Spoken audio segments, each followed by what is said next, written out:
There's about five players. Well, there's exactly five players that, in my mind, have a case for being the greatest scorer in NBA history.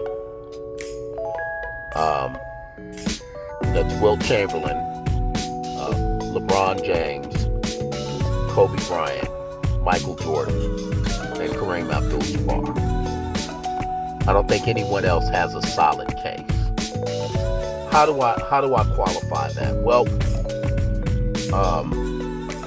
I look at the all-time scoring list. I look at the all-time points for a career. So the all-time points per game and the all-time points for a career. I look at the most scoring titles in NBA history, and I look at the most points in an NBA game.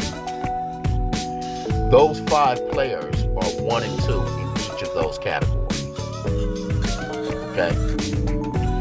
So the highest points per game is I think shared by Michael Jordan and Wilt Chamberlain.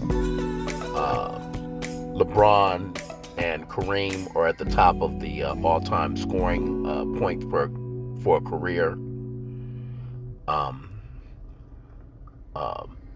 Michael Jordan and Wilt Chamberlain are 1 and 2 in terms of the number of scoring titles.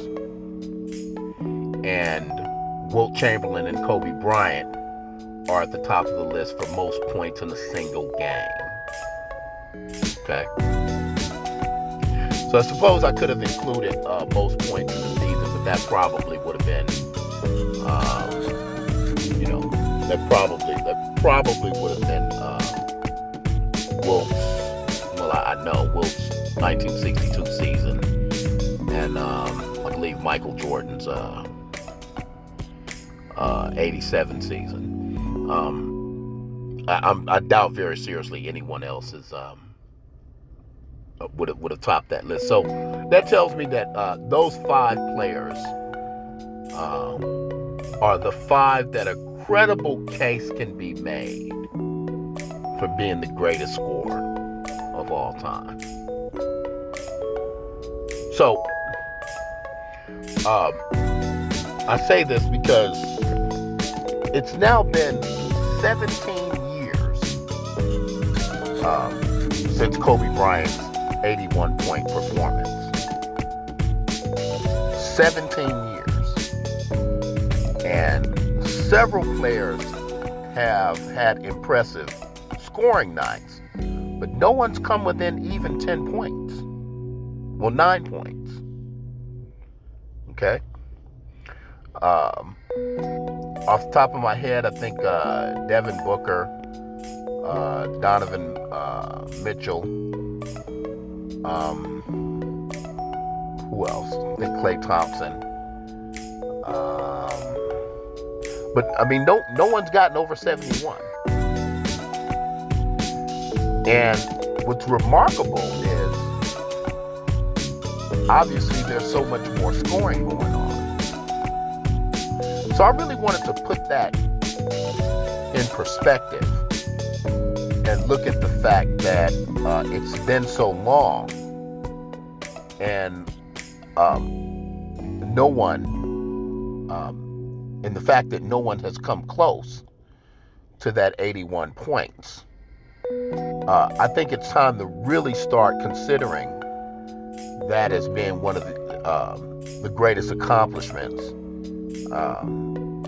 in NBA history.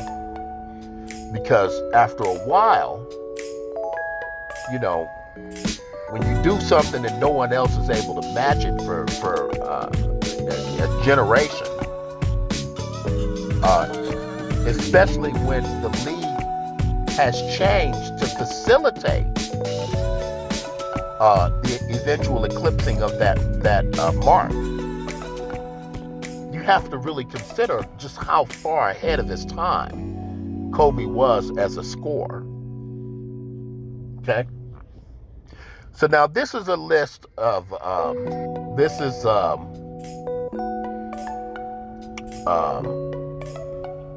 listing of Wilt Chamberlain and Kobe Bryant's seasons, ranked by league scoring. Okay? If you'll notice, with Wilt Chamberlain,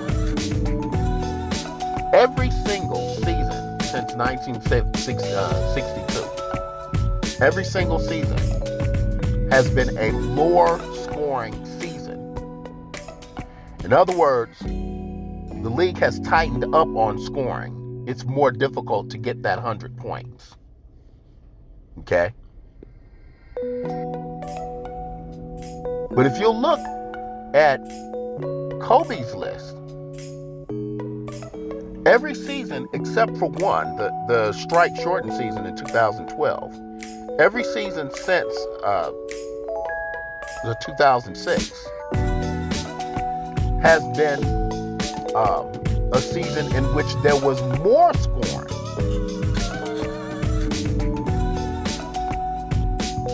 Making it thereby easier to eclipse Kobe's number.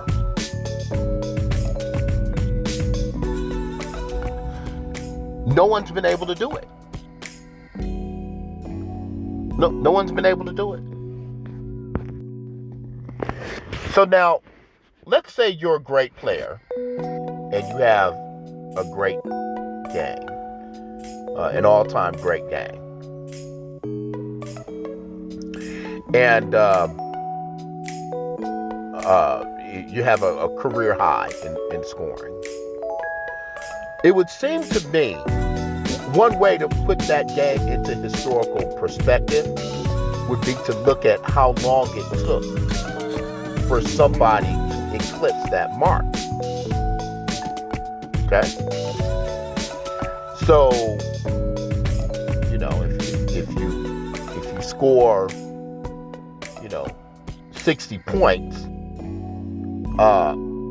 if that is a unique historical occurrence and you're ahead of your time as a scorer, no one else should be able to do that in a very long time. Okay? None of your peers should be able to do it. Okay? So I took a look at those 5 players and I looked at their career highs in scoring. And I found out exactly when a player eclipsed that player's career high in scoring. Okay? So when we look at this, obviously you have Wilt and Kobe. Nobody has eclipsed those numbers since they set them. Okay. But with regard to Michael Jordan, Kareem, and LeBron, each of them have had players eclipse their career highs within 3-4 years. You really got to let this sink in. 17 seasons. Okay? And each one of those seasons, more offense was scored than the season in which Kobe put up 81. And arguably that wasn't even his best game. I mean, I kind of think that the Dallas game was even better than that. But 17 seasons, in each and every one of those seasons, it was actually easier to score than it was during that 2006 season. Compared to Michael Jordan, who scores 69, and 2-3 years, David Robinson eclipses him. Kareem, LeBron James, 2-3 years, 2 to 4 years, all 3 of them. Wilt Chamberlain played 13 seasons. Okay. LeBron and Kareem played 20 seasons. Okay, obviously that's why they are number 1 and 2 in the all-time scoring. And Michael Jordan never played with an offensively gifted teammate. Remember, Wilt played with Jerry West. Okay, Kobe played with Shaq.